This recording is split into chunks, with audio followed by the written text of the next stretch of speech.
नमस्कार साथियों, मैं आपका साथी ओम प्रकाश जोगेश।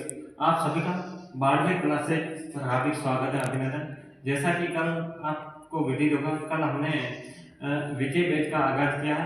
बीएसटीसी और पीटीटी के लिए नियमित कक्षाएं आज से संचालित करने जा रहे हैं, जिसमें आपको कला संस्कृति और रीजनिंग की क्लासें पहले से मिल चुकी होगी।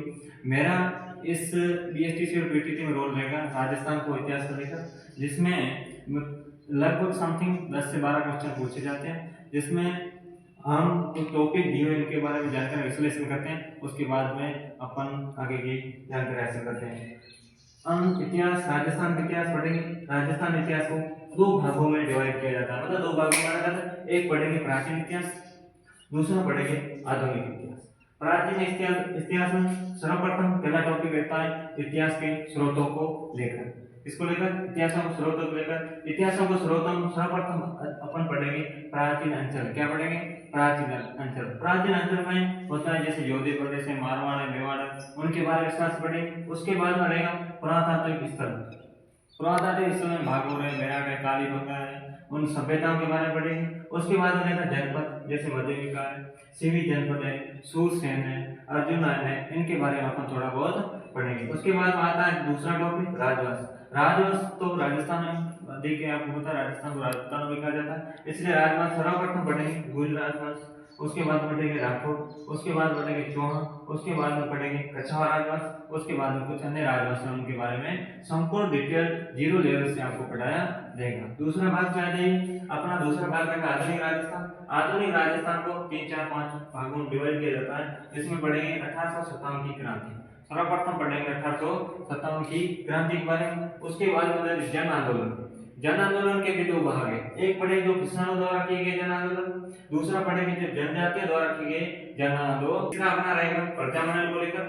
चौथा रहेगा एकीकरण। एकीकरण के बाद हम पढ़ेंगे प्रमुख व्यक्तित्व जिन्होंने एकीकरण, प्रजामंडल और जन आंदोलन या 1857 में क्या क्या भूमिका अदा की उनके बारे में, और उसके बाद 1857 की क्रांति कार्यों के बारे में। चलो साथियों, अपना प्राचीन इतिहास को लेकर पहला टॉपिक रहेगा। उसमें पहला टॉपिक रहता है राजस्थान के पुरातात्विक स्थल।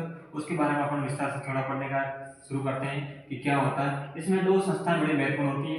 दो संस्थाएं काम करती है, एक केंद्र स्तर पर, एक राज्य स्तर पर छोटी संस्था होती है, वो काम करती है। केंद्र स्तर पर है भारतीय पुरातत्व सर्वेक्षण विभाग। कौन सी? भारतीय पुरातत्व सर्वेक्षण विभाग काम करती है, जो केंद्र स्तर पर काम करती है। जो भी पुरातत्व स्थल हो बड़े तौर पर देखने का कार्य करती है। उसकी स्थापना अलेक्जेंडर कनिंघम ने की 1861 ईस्वी में। कब की? 1861 ईस्वी में। किसने की? अलेक्जेंडर कनिंघम ने। दूसरी संस्थान है राजस्थान पुरातत्व संरक्षण विभाग। यहाँ पर ध्यान रखना, यहाँ पर भारतीय है और यहाँ पर क्या है? राजस्थान। दोनों को ध्यान रखना, भारतीय की 1861 ईस्वी में और राजस्थान की 10 साल बाद, मतलब 1871 ईस्वी में ये इसकी स्थापना करने वाले थे कार्लाइल। कौन थे? कार्लाइल। क्या हम अपन आज टॉपिक शुरू करते हैं। दो संस्थाओं के बारे में पढ़ा, एक भारतीय स्तर पर काम करती है, एक राजस्थान स्तर पर करती है। भारतीय स्तर पर जो काम करती है उसका नाम है भारतीय पुरातत्व सर्वेक्षण विभाग, जिसकी स्थापना 1861 ईस्वी में की अलेक्जेंडर कनिंघम ने की। याद रखना। दूसरी संस्था बड़ी महत्वपूर्ण है राजस्थान पुरातत्व सर्वेक्षण संस्थान, जिसकी स्थापना 1871 ईस्वी में की थी कार्लाइल ने। किसने की थी? कार्लाइल ने। चलो अपन चलते हैं, हम पढ़ते हैं महाभारत कालीन। कब? महाभारत के समय में राजस्थान में कौन कौन से स्थल थे उनके बारे में पढ़ते हैं। पहले टॉपिक है महाभारत कालीन।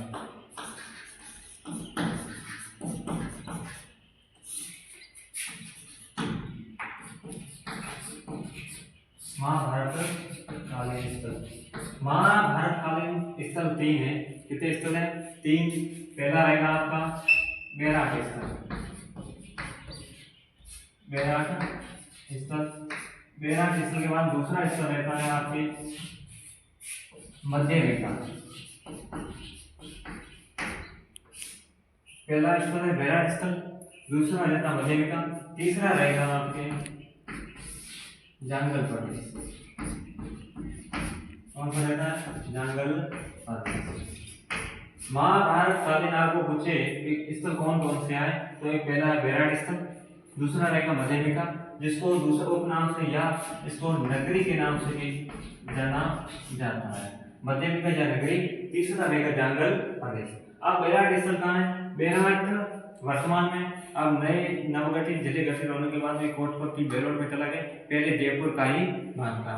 यहाँ पर महाभारत कालीन में जब पांडवों ने अपना अज्ञातवास व्यतीत करने निकले थे, तो यहाँ पर पांडवों ने अपना अज्ञातवास व्यतीत करने के लिए राजा विराट के पास उन्होंने शरण ली थी, इसलिए ये थोड़ा महत्वपूर्ण हो जाता है।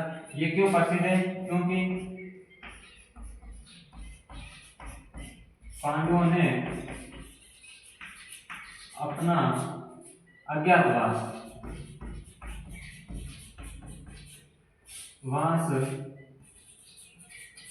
व्यतीत विराट के राजा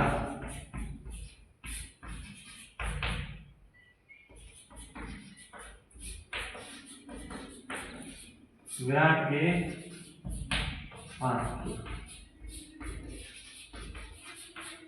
अज्ञात का मतलब होता है, या अज्ञात का मतलब होता है जो किसी को ज्ञात नहीं हो।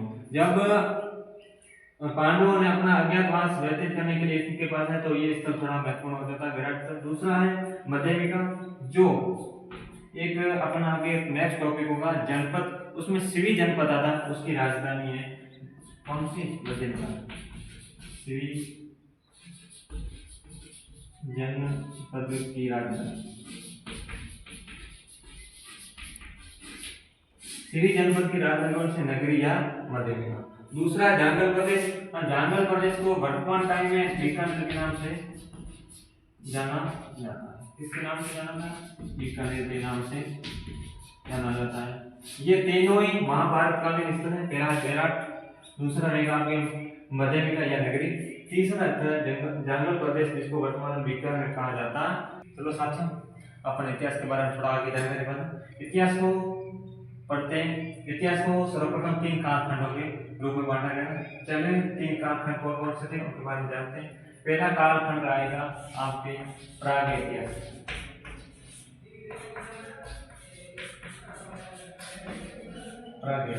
कौन सा रहेगा? प्राग ऐतिहासिक। दूसरा रहेगा आपके आद्य ऐतिहासिक।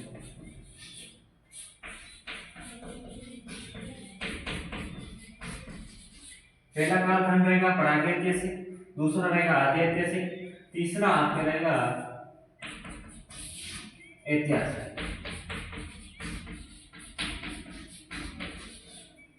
सर्वप्रथम प्रागैतिहासिक के बारे में पढ़ते हैं। तो आदि मानव, किसके बारे में पढ़ेंगे? आदि मानव। पहले आदि मानव को शिक्षा ज्ञान नहीं था, कोई पढ़ लिख नहीं सकता था, लिपि का ज्ञान नहीं था। यहाँ पर कोई साक्ष्य नहीं मिले। क्या नहीं मिले? कोई साक्ष्य वगैरह नहीं मिले। तो अपन लिखेंगे साक्ष्य नहीं मिले। क्या नहीं मिले? साक्ष्य इसमें कोई नहीं मिला, क्योंकि आदि मानव को लिपि का कोई ज्ञान नहीं था। इसमें पढ़ेंगे अपन पाषाण युगीन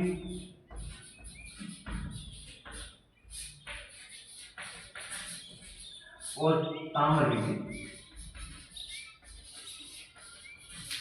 इसमें अपन 2 कालखंड, एक पढ़ेंगे पाषाण युगीन जो स्थल वगैरह थे उनके बारे में, दूसरा है ताम्र युगीन कौन कौन स्थल थे उनके बारे में विस्तार से पढ़ेंगे। दूसरा आदि ऐतिहासिक। इनमें अपन को क्या मिले? साक्ष्य मिले। क्या मिले? सबूत मिले। क्या मिले? सबूत मिले। सबूत, साक्ष्य कुछ भी कहो वो मिले, लेकिन इनको पढ़ा नहीं गया। यहाँ पर कोई साक्ष्य नहीं मिले, कोई भी यहाँ पर साक्ष्य मिले, लेकिन आज तक कोई उनको पढ़ नहीं पाया। कारण क्या था? कारण थे लिपि। क्या कारण था? लिपि। लिपि के कारण कोई भी व्यक्ति या आज तक नहीं पढ़ पाया। इसमें क्या मिले? साक्ष्य मिले, लेकिन इनको पढ़ भी लिया। क्या कर लिया? पढ़ा गया। इन जो भी ऐतिहासिक मिले उनको पढ़ लिया गया। आधे ऐतिहासिक सबूत मिले, लेकिन इनको कोई नहीं पढ़ पाया।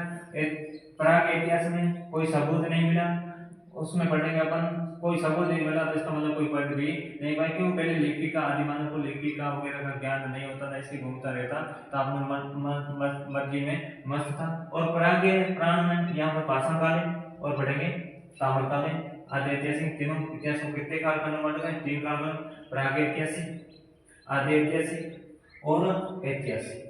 आइए अपन पहला टॉपिक देखते हैं प्राग ऐतिहासिक कालीन। शुरू करते हैं प्राग ऐतिहासिक का पहला टॉपिक। इतिहास का पहला टॉपिक प्राग ऐतिहासिक। प्राग ऐतिहासिक को भी 2 भागों में बांटा गया, एक पाषाण कालीन, एक बांटा गया ताम्रकालीन। पहला टॉपिक रहेगा अपना प्रागैतिहासिक कालीन। प्रागैतिहासिक कालीन इतिहास के बारे में पढ़ते हैं। इसको भी दो भागों में बांटा है। कितने भागों में? दो। एक पढ़ेंगे पाषाण कालीन,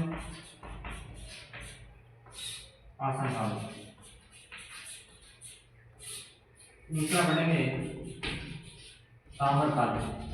ताम्र युगीन बोल सकते हो या ताम्र कालीन बोल सकते हो, ये पाषाण युगीन या पाषाण कालीन बोल सकते हो, एक ही बात है, काल और युग एक ही होता है। पाषाण कालीन में हम पत्थरों के ऊपर कुछ साक्ष्य वगैरह मिले उनके बारे में पढ़ेंगे, और ताम्र कालीन में तांबे के ऊपर आदि मानव ने कैसे आविष्कार किया उनके बारे में विस्तार से पढ़ेंगे। पाषाण कालीन को भी तीन भागों में बराबर बांटा गया। प्रागैतिहासिक इतिहास को तीन भागों में बांटा, प्रागैतिहासिक, आदिऐतिहासिक और ऐतिहासिक। और उसके बाद में फाइव टॉपिक अपने लिए ऐतिहासिक को भी दो भागों में बांटा गया, एक है पाषाण कालीन, एक दूसरा है ताम्र कालीन। पाषाण कालीन को भी नीचे तीन भागों में बांटा, डिवाइड किया। तीन भाग कौन से?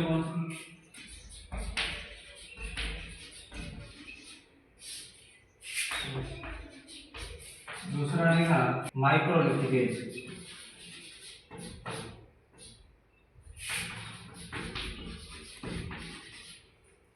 नियोलिथिक एज, और दूसरा रहेगा माइक्रोलिथिक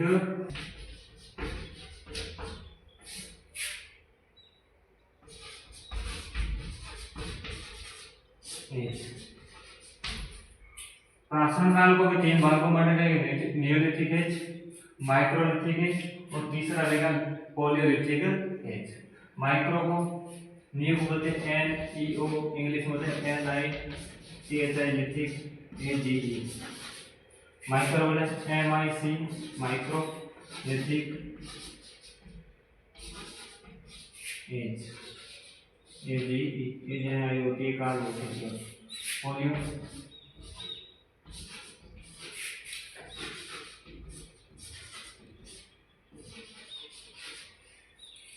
प्रागैतिहासिक पढ़ना शुरू किया अपन। प्रागैतिहासिक को भी दो भागों में बांटा है, पाषाण कालीन और ताम्र कालीन बोल सकते हैं या युगीन बोल सकते हैं। और पाषाण काल को भी तीन भागों में बांटा गया, neolithic age, neolithic age English में माइक्रोलिथिक एज, माइक्रोलिथिक एज, और पॉलियोलिथिक एज, जैसे इंग्लिश में बोलते हैं पॉलियोलिथिक एज बोलते हैं। इसमें कुछ अपन को धातुएं मिली, उनके बारे में अगली वाली क्लास में विस्तार से चर्चा करेंगे और जानकारी हासिल करेंगे। धन्यवाद।